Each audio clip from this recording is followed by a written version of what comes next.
One should hear, glorify and meditate upon the wonderful transcendental activities of the Lord. One should specifically become absorbed in the appearance, activities, qualities, and holy names of the Supreme Personality of Godhead. Thus inspired, one should perform all of one's daily activities as an offering to the Lord. One should perform sacrifice, charity and penance exclusively for the Lord's satisfaction. Similarly, one should chant only those mantras which glorify the Supreme Personality of Godhead, and all one's religious activities should be performed as an offering to the Lord. Whatever one finds pleasing or enjoyable, he should immediately offer to the Supreme Lord, and even his wife, children, home and very life air, he should offer at the lotus feet of the Supreme Personality of Godhead. Report in Bhagavad Gita, Lord Krishna has ordered, Yat karoshi, yat jahoshi, yat karoshi, yat ashnasi, yat jahoshi, yadasi, yat tapasyasi kaunteya, tat karushva madartana. O son of Kunti, all that you do, all that you eat, all that you offer and give away, and all austerities that you perform should be done as an offering unto me. Srila Prabhupada has commented on this verse as follows. Thus it is the duty of everyone to mold his life in such a way that he will not forget Krishna in any circumstance. Everyone has to work for maintenance of his body and soul together. And Krishna recommends herein that one should work for him. Everyone has to eat something to live. Therefore he should accept the remnants of foodstuffs offered to Krishna. Any civilized man has to perform some religious ritualistic ceremonies. Therefore Krishna recommended, do it for me. And this is called archana. Everyone has a tendency to give something in charity. Krishna says, give it to me. And this means that all surplus money accumulated should be utilized in furthering the Krishna consciousness movement. Nowadays, people are very much inclined to the meditational process, which is not practical in this age. But if anyone practices meditating on Krishna 24 hours by chanting the Hare Krishna mantra round his beads, he is surely the greatest yogi, as substantiated by the 6th chapter of Bhagavad Gita. End of Prabhupada's quotes. Many persons who become attracted to the devotional service of Krishna are bewildered by the material possessions, reputation or skills they have accumulated by their previous material activities. According to Srila Jiva Goswami, these two verses indicate that all such material opulences accumulated by one's previous karma should be used as an offering to the Supreme Personality of Godhead. One's fame, education, wealth, and so on should all be used to carry out the mission of the Supreme Personality of Godhead. Sometimes envious materialists ask why one should waste one's wealth and education in the Lord's service when such things could be used to gratify the temporary material body. Actually, however, whatever we possess, including this body, is ultimately the property of the Supreme Lord, who is the creator, maintainer, and annihilator of all existence. Therefore, one should be blessed by dovetailing one's so-called opulences in the devotional service of the Lord. Otherwise, as stated in Bhagavad Gita, Mrityu sarvaharascha-ham. The Supreme Lord will appear before us at the time of death as Mrityu, death personified, and violently take away all of our possessions. Therefore, such possessions should be peacefully offered to the lotus feet of the Lord while we are still living and able to enjoy the pious result of such an offering. According to Srila Vishwanath Chakravarti Thakur, tapaha, austerity means that one should observe vows such as Ekadashi Vrata, in which one fasts from grains and beans twice a month. Minimum. The word japtam refers to chanting the holy names of the Lord, such as Hare Krishna, Krishna Krishna, Hare Hare, Hare Rama, Rama Rama, Hare Hare. Srila Vishwanath Chakravarti Thakur has further pointed out that one can offer one's wife, children and home to the Lord by converting one's family into devotees of the Supreme Lord. Rather than becoming artificially puffed up in the pursuit of so-called status symbols, one's family should be trained to understand that they are eternal servants of the Supreme Lord. And when the entire family becomes dedicated to the Lord's service, a very beautiful situation is created. Srila Bhakti Siddhant Saraswati Thakur has pointed out that if a human being is not initiated into the process of Bhagavad Dharma, he must depend upon the uncertain knowledge derived from his gross material senses. Indifferent to the sublime descriptions of the Lord's eternal appearances, pastimes, and innumerable transcendental qualities, the faithless materialist wanders about on the platform of mundane enjoyment. But if one can understand the reality of the Supreme Personality of Godhead, as he is described in authorized Vedic literature, then one should accept the order of Tridanda Sannyas, or at least one should practice restraint of the body, mind and words, and thus become self-controlled and fixed in the absolute truth.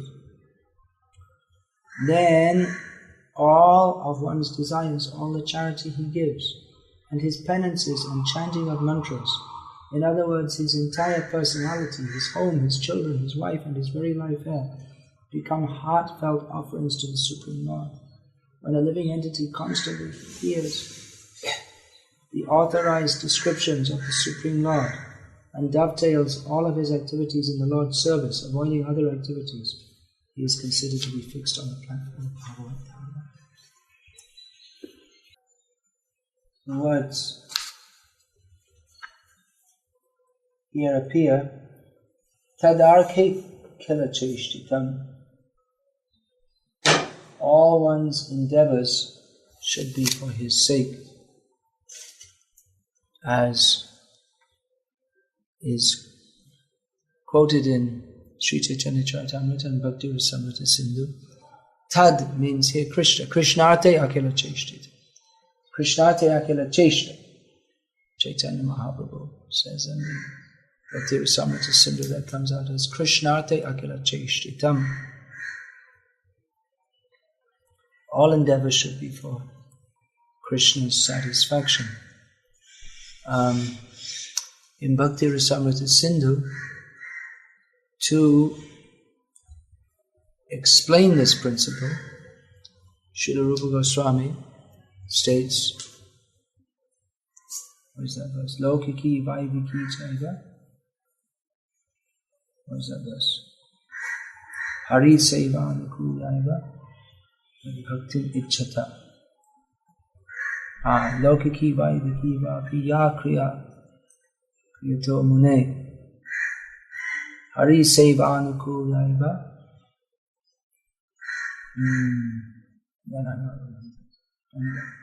The purport is that all activities, whether ordinary activities or those enjoined in Shastra,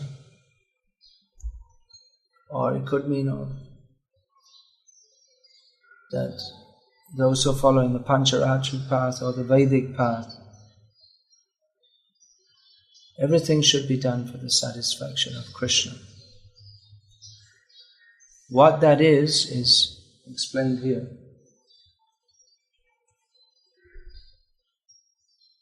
That one should specifically hear and chant about and meditate upon the Supreme Lord, Hari, who is supreme by dint of his extraordinary activities. In the modern age, many persons are advertised as or advertise themselves as being the Supreme. One of them in South India does some extraordinary activities, such as making ashes come out of his picture, which is extraordinary to us, but it's not nearly as extraordinary as Adbhuta Karmana, the actual Supreme Lord, who is Urukrama. For instance, his extraordinary activities mean walking over the whole universe in 2 steps. How many steps would it take you to walk from here to Gurgaon? You have to calculate how many kilometers it is, how many steps per kilometer. The Supreme Lord in 2 steps covered the whole universe. So this is an example, only one example of his Adbhuta Karma, by which he is known as Adbhuta Karma, performer of wonderful activities. So persons who perform activities that are wonderful to us, such as making ashes appear from their picture, which is of no value to anyone anyway. We have to see if it's actually wonderful compared to the wonderful activities of the Supreme Lord. Yesterday, I saw in the foyer of just as you come out of security check in that was the second day of the new airport in Bangkok, called Suvarna Bhumi Airport. So they have a huge shopping area, and just as you enter, there's a very big, what would you call it, diorama, I suppose, of the churning of the milk ocean. And there was the Asuras on one side and the Devas on the other. And it had some writing also, how the writing could have been written by one of our devotees, only they didn't say the Supreme Lord, they said Vishnu. They didn't say the Supreme Lord, but they said in his avatar as the tortoise avatar. So, there's another example of his Adbhuta Karmana, his amazing activities, that he takes the form of a tortoise. And then again, as was shown in this diorama, the Mandara Parvat was resting on the back of Matsya Avatar, and on top of the Meru is again Vishnu in his human-like form. And again he appears in this Leela in another very unusual form, female form, although he's Vishnu. It's the original sex change without any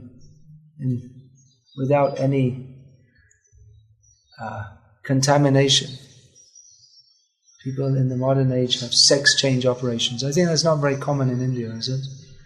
It's there in the West. Not very common, but some people think, someone who's a man thinks, well, I'd rather be a woman. And a woman thinks, well, I'd rather be a man, and they do something. I don't know.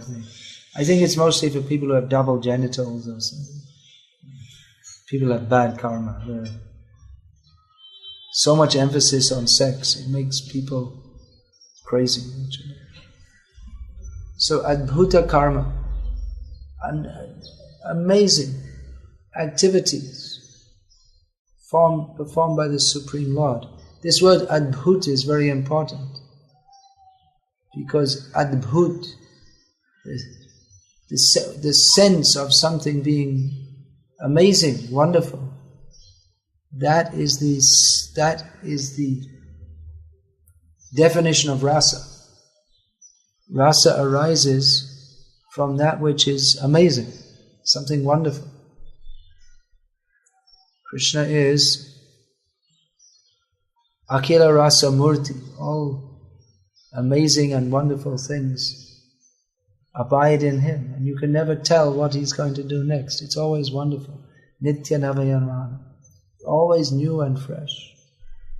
So Krishna is the one who should be heard about, chanted about, and remembered. And his janma, karma, guna, his appearance, activities, qualities, these should be heard, chanted and remembered about. And then one's wife, Dharan, Sutan. Dharan, this looks like plural, is it? Yeah. So this is, here in the English it's translated in the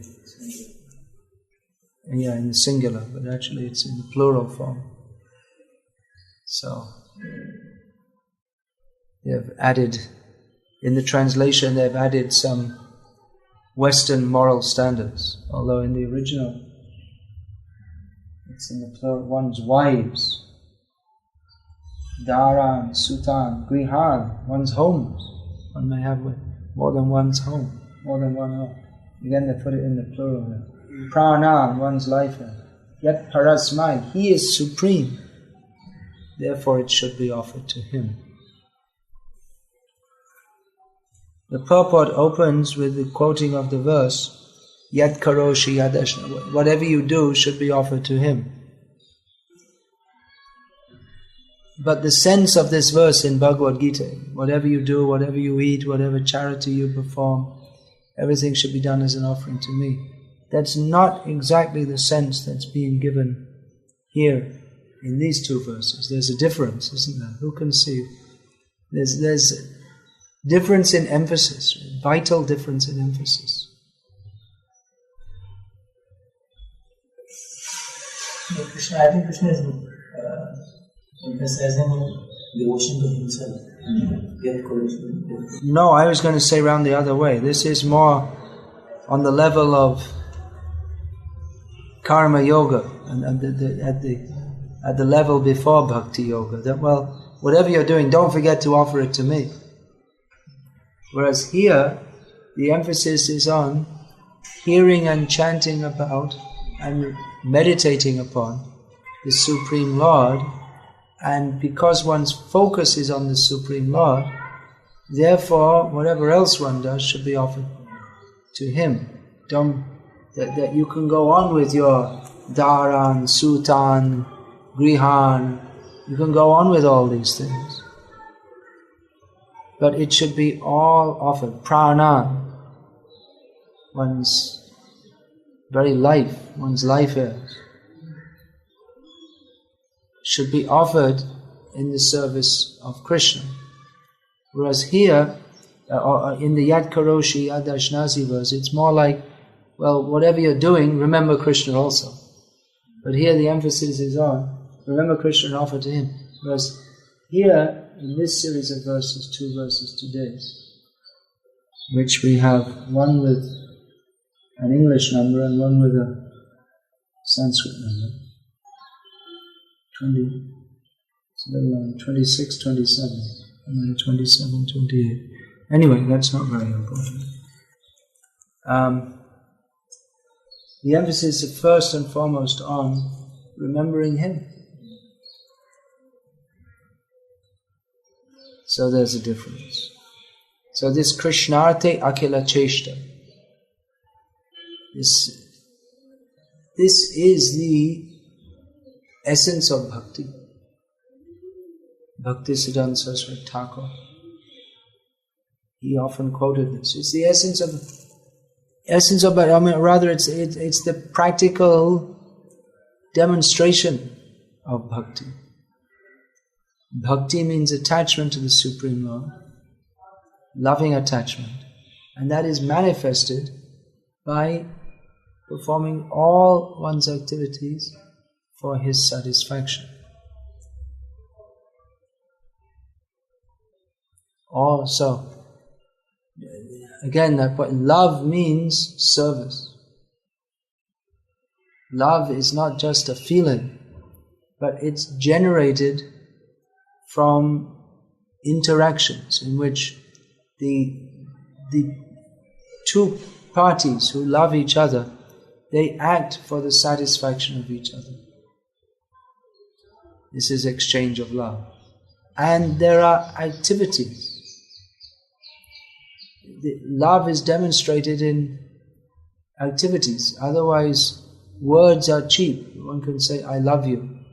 But then, love means one has to be prepared to make some sacrifice that is tested.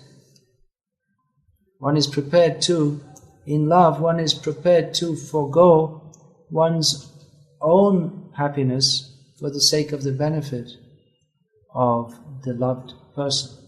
That's why we see that all the great devotees, they all went through so many difficulties. That's just to demonstrate how all pure devotees, they put their own, they don't consider their own happiness. They consider that my only meaning of my life is to act for the satisfaction of Krishna. Whereas neophyte devotees say, well, I'm serving God, and why is He giving me so many difficulties? They think that their bhakti is meant for, He will provide for my benefit measured in terms of my personal comfort and personal bodily happiness. Whereas a pure devotee's outlook is completely different. He doesn't consider his own happiness. Nadhanam, nadhanam, nadhanam, najanam, nasundarim. This Bhaktivinoda Thakur has extrapolated more. I don't want nahi magi deha sukha. I don't want any bodily happiness. Nothing. Only acting for the satisfaction of Krishna. So and doing that shows that demonstrates that one's love is genuine. Otherwise there are many fair weather friends. One has friends, as long as one has money, he'll have many friends. When his money runs out, his friends run out too. Because their friendship is not actuated by actual regard for the person, but for there's no actual love there, but they want to take advantage of what he's got. That's all. There's no actual love. So that's interesting. Also here, it's stated, Parasmai Nivedanam, everything should be offered to Him because He's the Supreme. But then at the highest level of bhakti, Krishna does not take the position of the Supreme. He takes the position of an equal or a subordinate.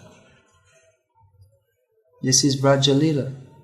And even in Vrajalila, if he sometimes shows his supremacy, the Vrajvasis, they don't really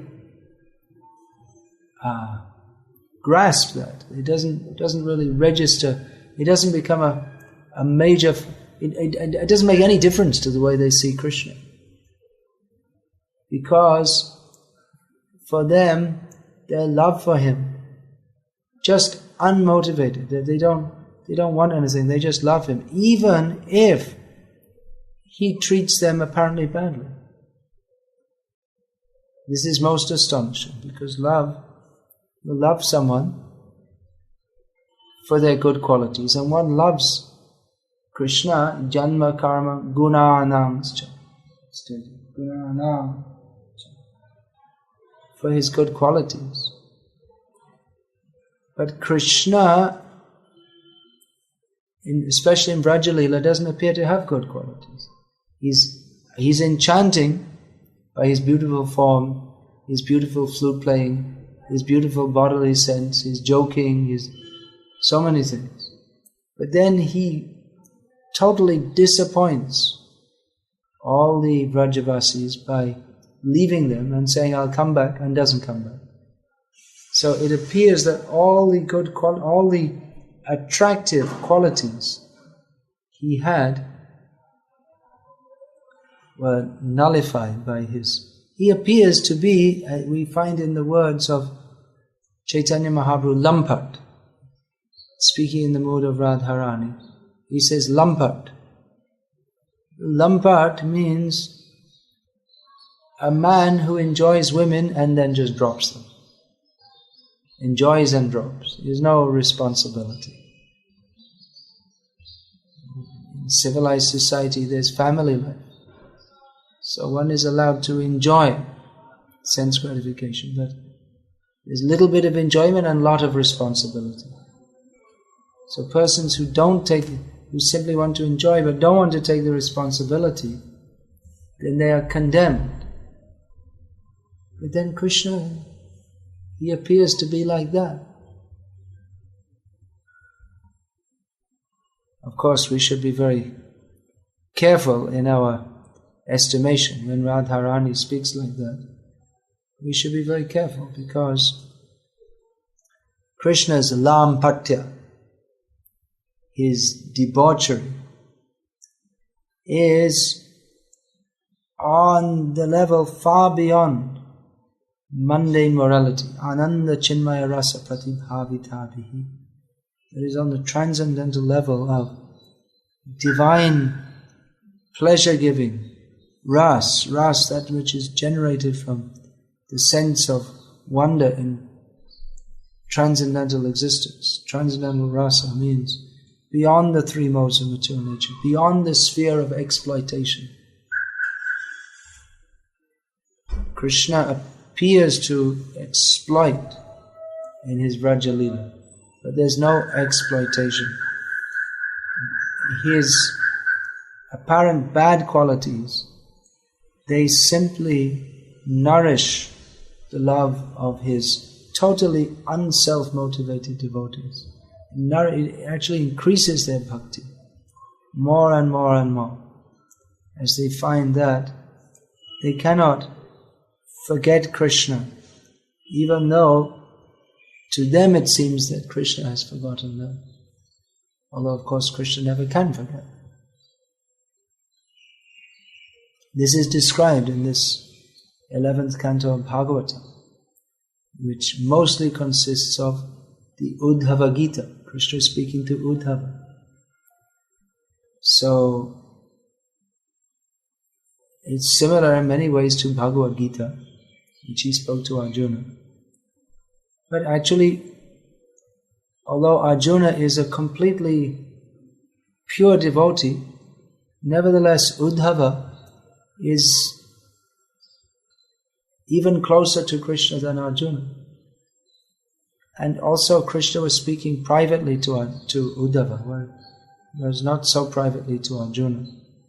So Krishna revealed to Uddhava some very when he was speaking of the glories of his devotees, and he openly tells Uddhava that of all my devotees, nothing can compare to the gopis of Vrindavan, how they have sacrificed everything for me.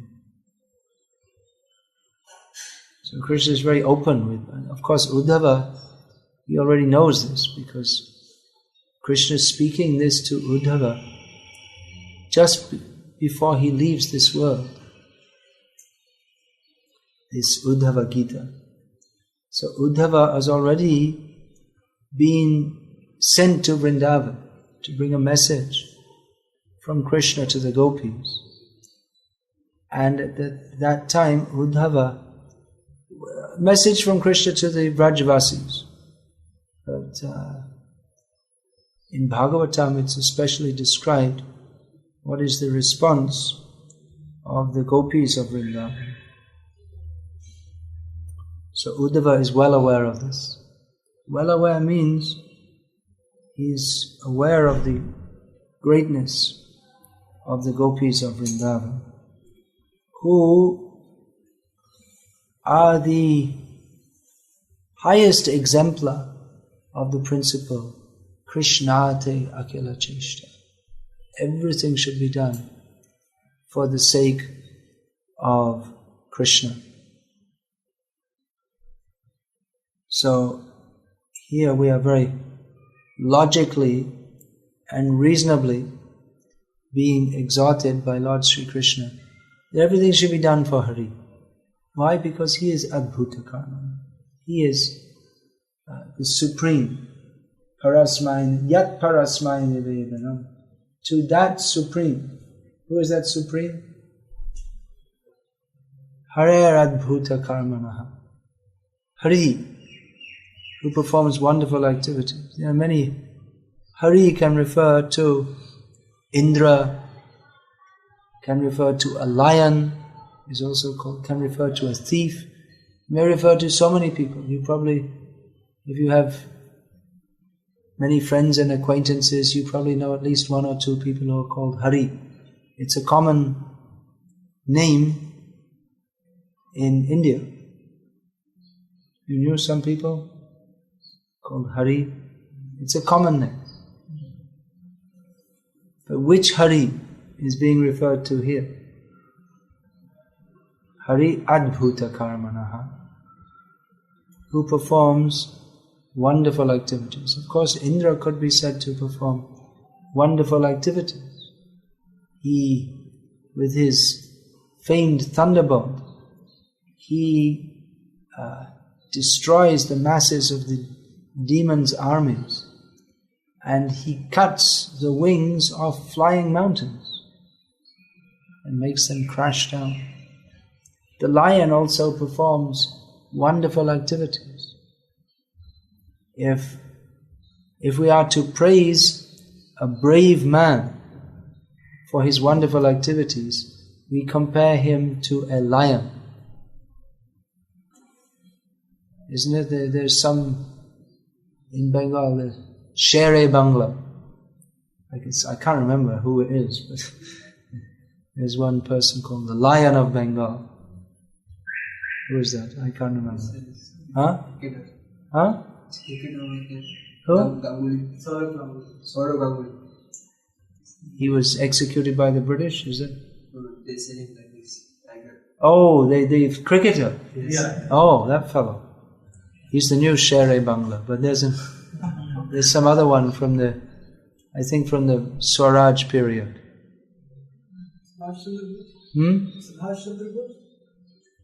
Maybe Subhash Chandra Bose. I think it's someone else though. It was in East Bengal. We used to hear this term. The Lion of Bengal. So someone who performs wonderful activities. But this example, there are so many, but this Urukram avatar is often given as the example. He's both Vamana and Urukrama, which are contradictory terms. Vamana means very small. He's not just Vamana, we should full name Vamana Avatar or Vamana Dev. Otherwise there are so many Vamanas, there's so many dwarves.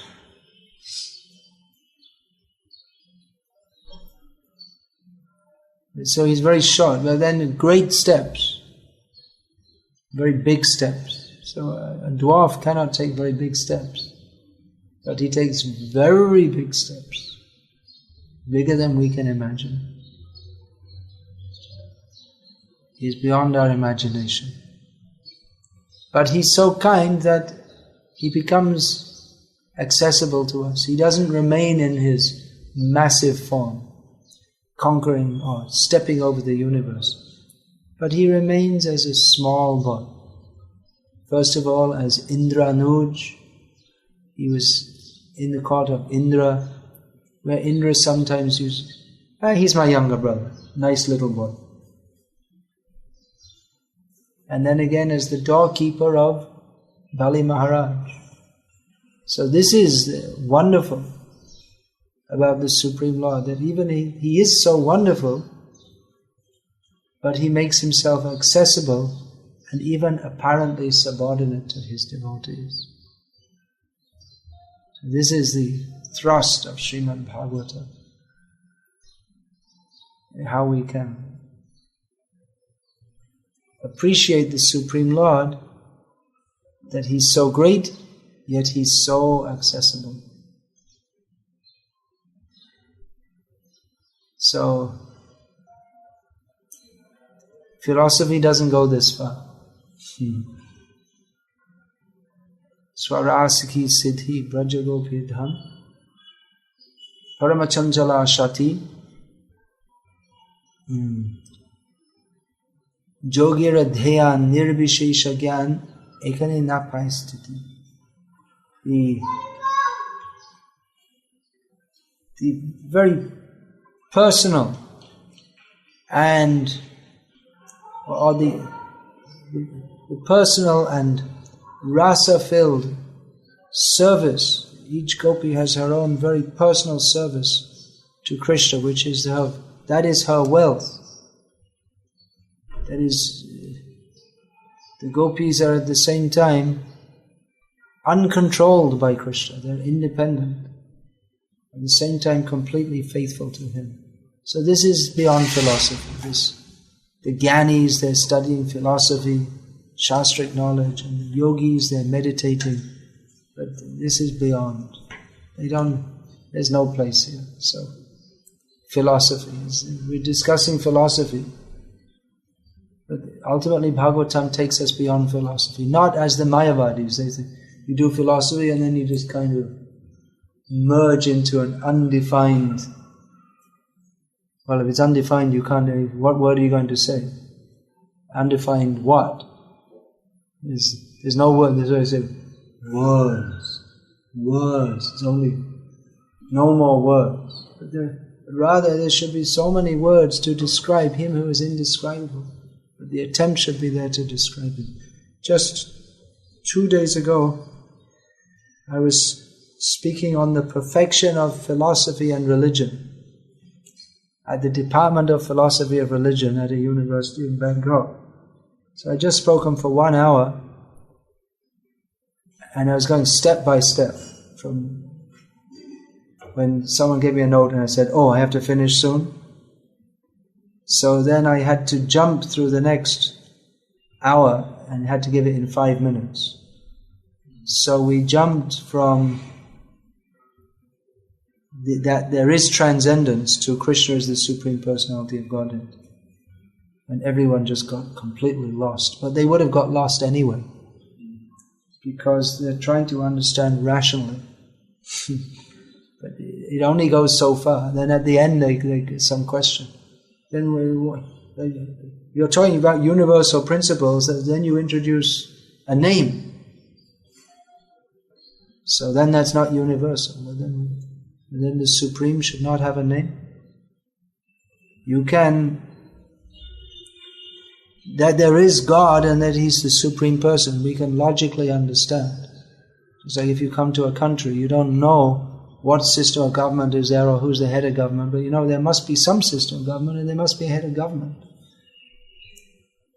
To deny that would be foolish and illogical. But who is He? What does He like to eat for breakfast?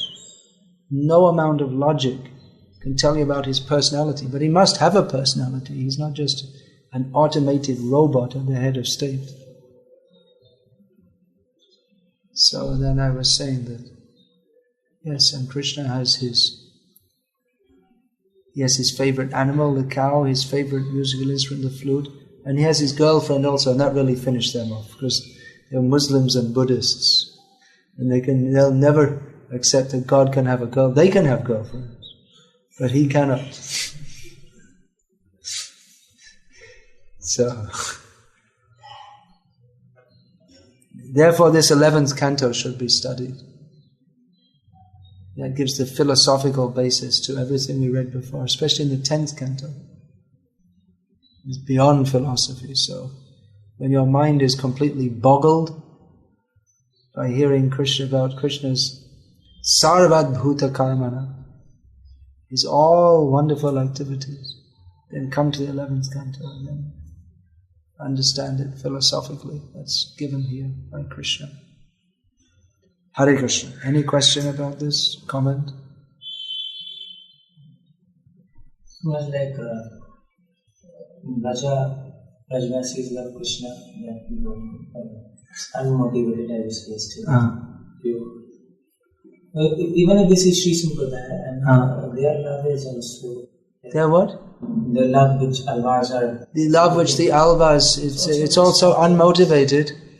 And yes, well, that's there also in the Alvas, the way they describe.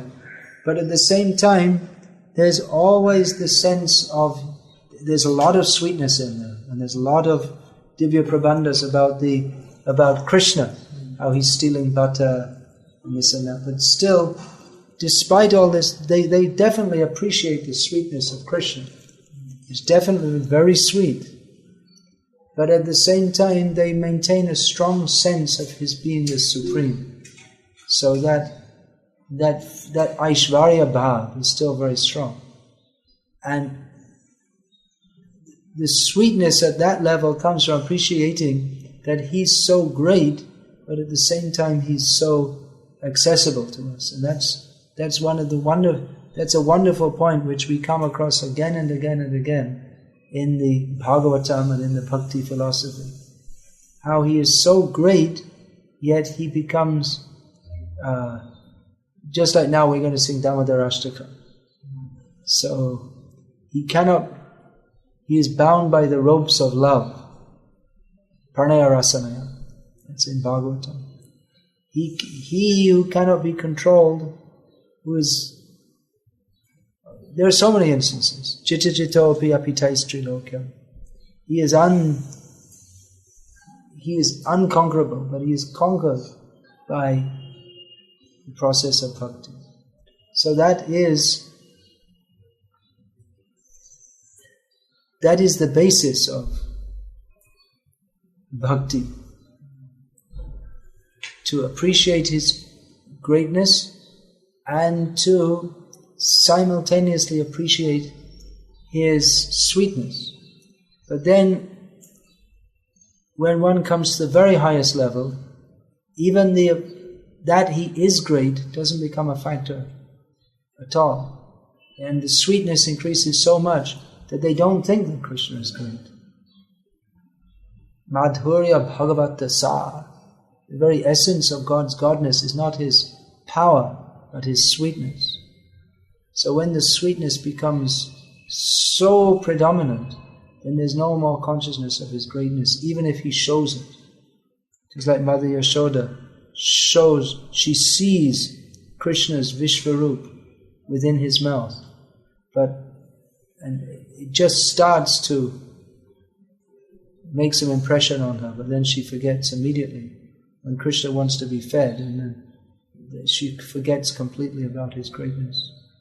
So sometimes even in Vrajalila, Krishna shows his greatness, just his opulence, just to add to the sanchari bhav, or the current mood. But he doesn't. That's never manifest for very long. If it can, the only reason that Krishna will show his greatness in Vrindavan is if it can nourish in some way the sweetness. But he never manifests for very long, and it's never predominant. So that's the difference. Definitely, Sri Vaishnava, all the genuine Vaishnava Sampradayas, they all have bhakti, and bhakti is sweet. It's so difficult to comprehend Raja. It is difficult to comprehend. It's not comprehensible. It's not a subject matter of the intellect. And it is Sri Vaishnavas and Madhvas, their mood become little related to Krishna. Yeah, because we're not on the platform of Raj Bhakti. That's why it's difficult for us to enter into it. But we can, by hearing about it, we can begin to appreciate it. And then by the mercy of the Vrajvasis, we can enter into it. Srila Bhaktisiddhanta Saraswati Thakur gave the method how we should approach that. Pujala Ragapata. We should, instead of artificially imagining ourselves to be on that platform, we should rather, with a mood of great awe and reverence, worship those who are on that path. That we maintain awe and reverence, but not so much for the greatness of the Supreme Lord, although that is not to be discarded, but for those who have transcended that, or they're not transcended, they're nitya siddha, those who are in a position transcendent of that. Now, interestingly, Gita Govinda begins with Dashavata Stotra. So, just very quickly, Jayadev Goswami, while introducing pastimes which are far beyond any conception of Krishna's greatness, he introduces that, now who are we going to talk about? Keshava. Who is that Keshava? He is the Matsya avatar, he is Kurma avatar, he is Varaha avatar, Narasimha avatar, and on and on. Vamana, Parashuram, Rama, then Balaram, Buddha, and Kalki. Yeah. Well, he doesn't speak of that in the Dashavatara Stotra. So Keshavadrita, he's the great Supreme Lord who, in the waters of devastation, he appeared as a fish and gave the Vedas. So his hearers must be aware of this. But then again, he again goes on to another stotram in which immediately the mood turns to, well, this is also this Dashavatara stotram. That's also, but very sweet. But then he goes on to this, what is that? Shrittakamala Kucha Mandala hai. He goes on to the Supreme Lord who's lying on the breasts of Lakshmi. So he immediately the mood, still praising him, but it becomes, then the mood switches to one of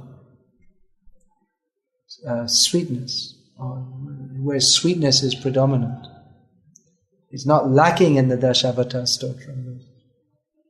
It becomes emphasized, and then it becomes. So the whole Gita Govinda, it's just churning the sweetness. The very language is all very sweet. Everything is sweet.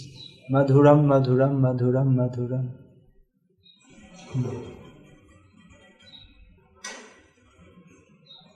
Madhugandhi mridu smritameta raho, madhuram, madhuram, madhuram, madhuram.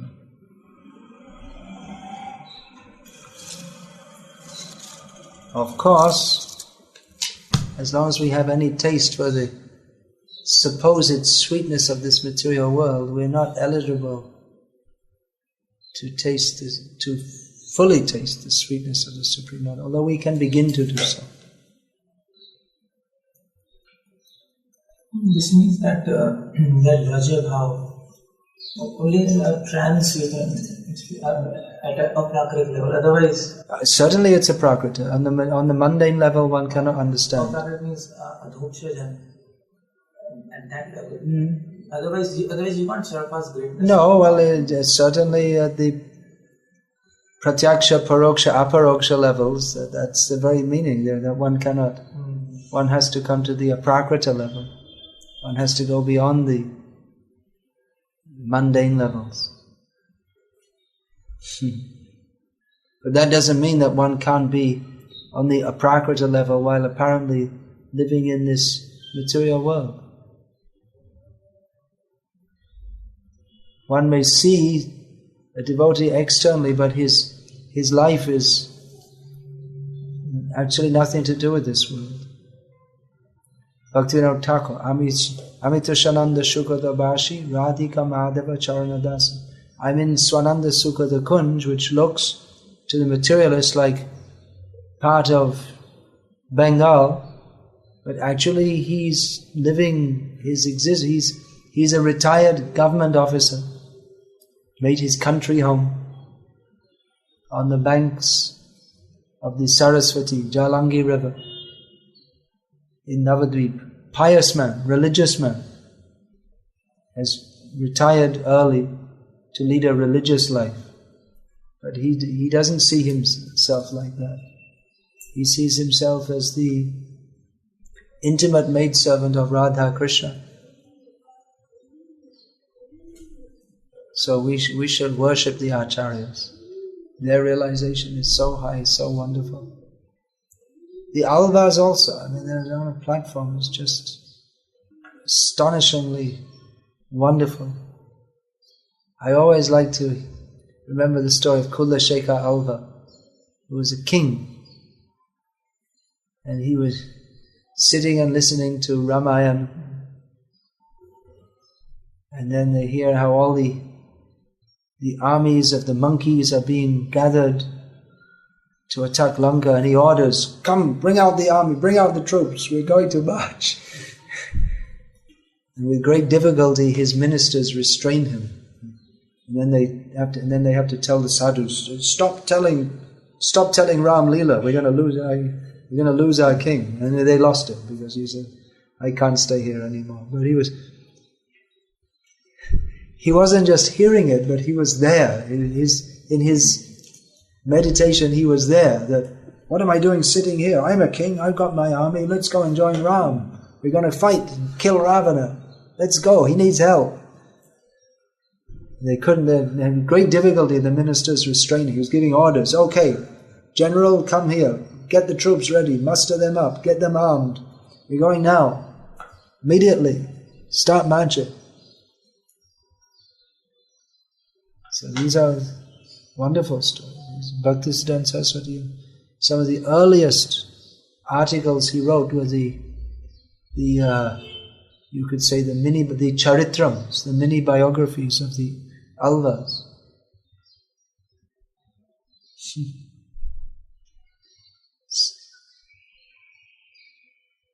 He appreciated that so much. Hare